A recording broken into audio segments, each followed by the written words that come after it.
Kaya pala ganito ang naging resulta ng kapalaran ko. Kasi alam ng Diyos na kaya ko. Sa edad kong to, napagod na akong magmadali. Kaya lahat ng ginagawa ko ngayon, ini-enjoy ko na lang.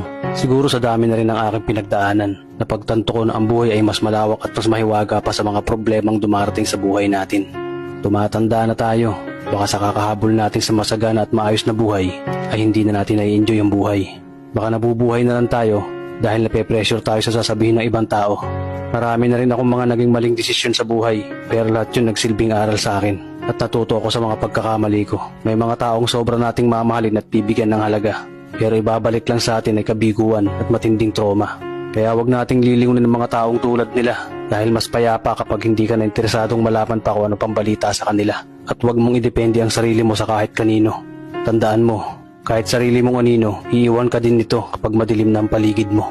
Kailangan natin matutunan na huwag ikumpara ang sarili natin sa iba, dahil hindi natin laban ang laban nila. Karera mo to, di nila karera. Dahil ang buhay ay hindi naman nasusukat sa kung sino ang mayaman, kundi kung sino ang payapa. Kaya galingan mo lang palagi tol, dahil napakaraming tao mapanghusga, hihilahin ka pababa. At lagi mo tong tatandaan.